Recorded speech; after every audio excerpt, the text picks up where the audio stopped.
ನನ್ನ ಮದುವೆ ಕಾರ್ಡು. ನಾನು ಪಿಂಕಿ ಮದುವೆ ಆಯ್ತಿದ್ದೀವಿ.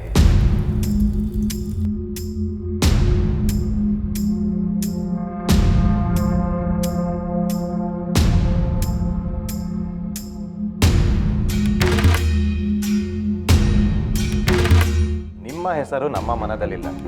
ದಯವಿಟ್ಟು ಮದುವೆಗೆ ಬರಕ್ಕೆ ಹೋಗ್ಬಿಡಿ. ನೀವು ನನ್ನ ಮನೆಯಿಂದ ಆಚೆ ಹಾಕಿದ್ದು ಒಳ್ಳೇದೇ ಆಯ್ತು.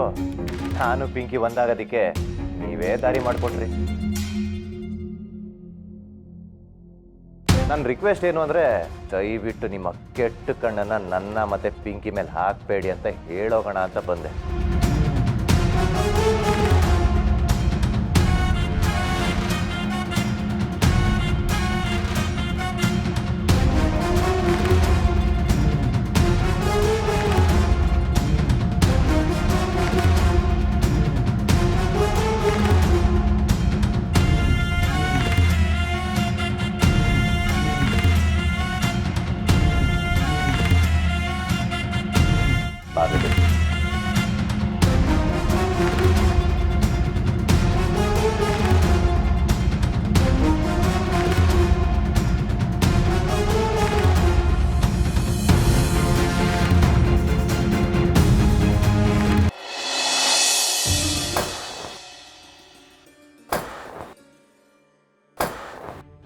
ಮಾವ ಮಾವ ಮಾವ ಪ್ಲೀಸ್.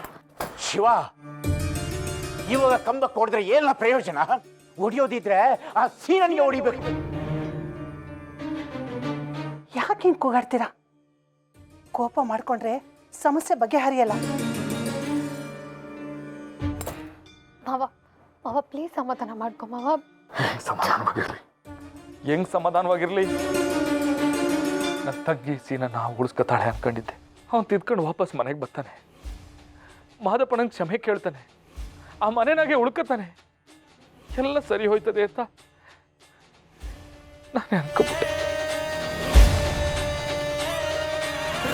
ಅದಕ್ಕೆ ನಾನು ಅಷ್ಟು ತಲೆ ಕೆಡಿಸ್ಕೊಳ್ಳಿಲ್ಲ. ಆದರೆ ಸರಿಯಾಗಿ ಟೈಮ್ ನೋಡಿಕೊಂಡು ಇಟ್ಬಿಟ್ರಲ್ಲ ಬತ್ತೀಯಾ.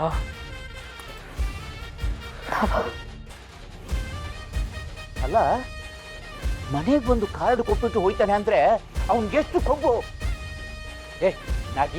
ನಡೀಲ ಅವ್ನು ಎಲ್ಲಿ ಸಿಗ್ತಾನೆ ಅಲ್ಲೇ ಕತ್ತರಿಸಿ ಬರ. ಕತ್ತರಿಸ್ಬಿಟ್ಟು ಏನ್ ಮಾಡ್ಬೇಕು ಅನ್ಕೊಂಡಿದ್ದೀರಾ ಮಾವಯ್ಯ? ಜೈಲಿಗೆ ಹೋಗ್ತೀರಾ? ಆಮೇಲೆ ಅತ್ತೆ ಗತಿ ಏನು? ಕೈಗೆ ಬುದ್ಧಿ ಕೊಡ್ಬೇಕು ಮಾವಯ್ಯ. ಹಂಗಂತ ನನ್ನ ತಂಗಿಗೆ ಕಣ್ಣೆದುರುಗಡೆ ಮೋಸ ಆಯ್ತಿರ್ಬೇಕಾದ್ರೆ ನೋಡ್ಕೊಂಡು ಸುಮ್ಕಿರ್ಬೇಕಪ್ಪ.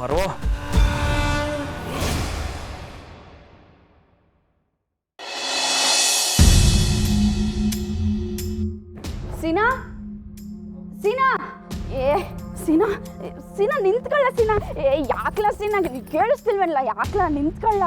ಕರೆದ್ರು ಕೇಳಿಸ್ದಂಗೆ ಹೋಗ್ತಿದ್ಯಲ್ಲ, ಯಾಕ್ಲಾ ಕೇಳಿಸ್ತಿಲ್ವಲ್ಲ? ಪಿಂಕಿ ನೀನಾದ್ರು ಹೇಳವ. ಸೀನಾ ಆಂಟಿ ಹತ್ರ ಮಾತಾಡ್ಬೇಡ. ನಾನು ಯಾಕೆ ಮಾತಾಡ್ಸ್ಬೇಕು? ನಡು ರಸ್ತೆಯಲ್ಲಿ ಕಪಾಳ ಕೊಡ್ಬಿಟ್ಟು ಹೋಗೋರೆ. ಈಗ ಸೀನಾ ಅಂತ ಬಂದ್ಬಿಟ್ರೆ ಮಾತಾಡ್ಸ್ಬೇಕಾ? ಅವೆಲ್ಲ ಆಗಲ್ಲ. ಆ ಮೂಟೆ ಇವ್ರಿಗೆ ಮಂಗ್ಪುದ್ದಿ ಹಚ್ಚಿ ಬುಟ್ಟಿಗೆ ಹಾಕೊಂಡಿರ್ಬೇಕು ಸೀನಾ. ಅದಕ್ಕೆ ಅವಳಿಗೆ ಸಪೋರ್ಟ್ ಮಾಡ್ಕೊಂಡು ನಿನ್ ಮೇಲೆ ಅವತ್ತು ಕೈ ಮಾಡಿದ್ದು. ನಡಿ ಹೋಗೋಣ. ಅಲ್ಲಕ್ಕಲ್ಲ ಸೀನಾ ಸೀನಾ ಏನ್ಲ ನಿಮ್ಮ ಅವ್ವನ ಮಾತು ಕೇಳಿಸ್ತಿಲ್ವಲ್ಲ? ಯಾಕ್ಲ ಹಿಂಗೆ ಹೊಟ್ಟೆ ಉರಿಸ್ತೀಯಾ? ಪಿಂಕಿ ನಿಂಗೂ ನಾನು ಬೇಡವಾದ್ನಾ? ಸೀನಾ ನನ್ನ ಗಂಡ ಆಗೋನು. ಅವ್ನಿಗೆ ಹೊಡೆದು ಬಾಯಿಗೆ ಬಂದಂಗೆಲ್ಲ ಬೈದು ಹೋದ್ರೆ ನಿಮಗೆ ಮಗ ಬೇಡ ಅಂತ, ನಿಮಗೆ ಮಗ ಬೇಡ ಅಂದರೆ ನಮಗೂ ನೀವು ಬೇಡ ಅಂತ. ಅಯ್ಯೋ ನೀವಿಬ್ರು ಇದನ್ನ ತಲೆಯಲ್ಲಿ ಇಟ್ಕೊಂಡು ಮಾತಾಡ್ತಿದ್ದೀರಾ? ನನಗಂತೂ ಭಯನೇ ಆಗೋಗಿತ್ತು. ಅಂದ್ರೆ ನೀನು ಯಾವ ಉದ್ದೇಶ ಇಟ್ಕೊಂಡು ಅವತ್ತು ನನ್ಗೆ ಹೊಡೆದಿದ್ದು ಬೈದಿದ್ದು?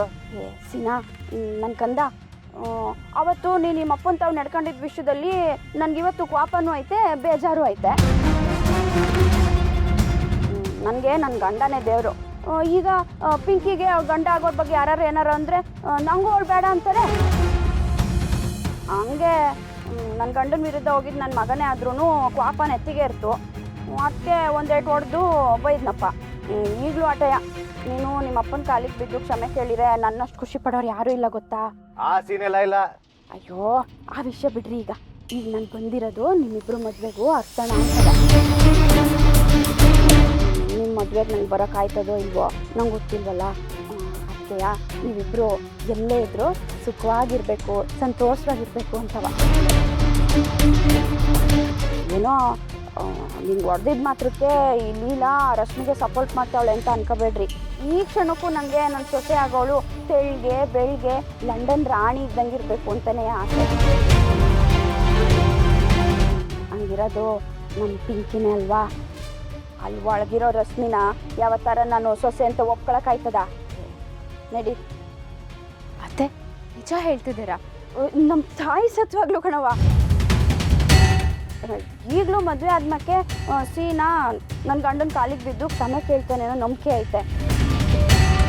ನಾನು ನನ್ನ ಗಂಡನ ಬಿಟ್ಕೊಡಕ್ಕಿಲ್ಲ, ಹಂಗೆಯಾ ನೀನು ನನ್ನ ಮಗನ ಬಿಟ್ಕೊಡ್ಬಾರ್ದು ಅಂತ ಹೇಳಕ್ ಬಂದೆ. ಏನವ ಹೋಗಿ ಹೋಗಿ ನಾನು ಇನ್ನೂ ವಿಲನ್ ಅನ್ಕೊಂಬಿಟ್ಟಿದ್ನಲ್ಲ, ಹೋಗ್ಲಿ ಬಿಡು, ಇವಾಗ ಬಿಸಿ ಆಗೋದಾಯ್ತಲ್ಲ. ನೋಡವ, ನೀನೇನು ಯೋಚನೆ ಮಾಡಬೇಡ, ನಾನು ಪಿಂಕಿ ಮದುವೆ ಆಗಿ ನೆಮ್ಮದಿಯಾಗಿರ್ತೀವಿ. ಮದುವೆ ಕೆಲಸ ಎಲ್ಲ ಜಾಸ್ತಿ ಐತೆ, ನಾವು ಹೋಗ್ಬರ್ತೀವಿ. ಹುಷಾರು, ಏನೇ ಬೇಕಿದ್ರೆ ಕೇಳಿ, ಒಂದು ಫೋನ್ ಮಾಡಿ ಸಾಕು. ಸರಿ ಅತ್ತೆ, ಬರ್ತೀವಿ.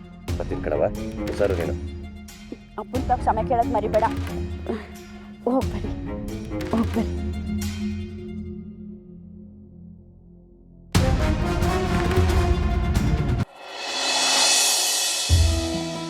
ನೀರಿನ ಮಟ್ಟ ರೀ ಕಾಫಿ ರೀ.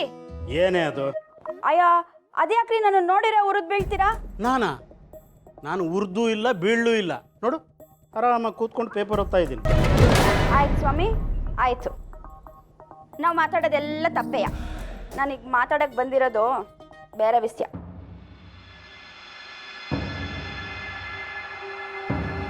ನೋಡು, ಸೀನನ್ನು ಕರ್ಕೊಂಬರ್ತೀನಿ, ಕ್ಷಮಿಸ್ಬಿಡಿ. ಏನೋ ಮಗು ಮಾಡಬಾರ್ದು ಮಾಡಿಬಿಟ್ಟಿದೆ, ಇನ್ನು ಮುಂದೆ ನಾನು ಅವನಿಗೆ ಬುದ್ಧಿ ಕಲಿಸ್ಕೊಡ್ತೀನಿ ಅಂತ ಮಾತ್ರ ಹೇಳಕ್ಕೆ ಬರಬೇಡ. ಹಂಗೆ ಹೇಳಕ್ಕೇನಾದರೂ ಬಂದರೆ ಹಮ್ಮಿಕೊಂಡು ಹೋಗ್ತಾ ಇದ್ದೆ. ಅಯ್ಯ, ನಾನು ಏನು ಹೇಳ್ದಲ್ಲಯ್ಯ, ಎಲ್ಲ ನೀವೇ ಓದ್ತಿದ್ದೀರಾ. ನಾನು ಬಂದಿರೋದೇ ಬೇರೆದಕ್ಕೆ. ಆಯಿತು, ಬೊಗಳು. ಬಾನು, ನನ್ನ ಗನ್ನೆಲೆ. ಬೇಡ ಬೇಡ, ನಾನೇ ಹೇಳ್ತೀನಿ. ಅದು ನಾನು ದಿನಸಿ ತರಕ್ಕೆ ಹೋಗ್ಬೇಕು, ಹೊಸಿ ದುಡ್ಡು ಬೇಕಿತ್ತು. ಏನು? ಇನ್ನೇನು ಕಿತ ಹೇಳು.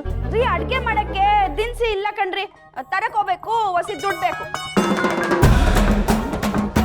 ಶ್ರೀಮತಿ ಲೀಲಾ ಅವರೇ, ನಾನು ಈ ಮನೆಯಲ್ಲಿ ಯಾವುದೇ ರೀತಿಯಾದಂತಹ ಹಣಕಾಸಿನ ವ್ಯವಹಾರವನ್ನು ನಿರ್ವಹಿಸುತ್ತಿಲ್ಲ.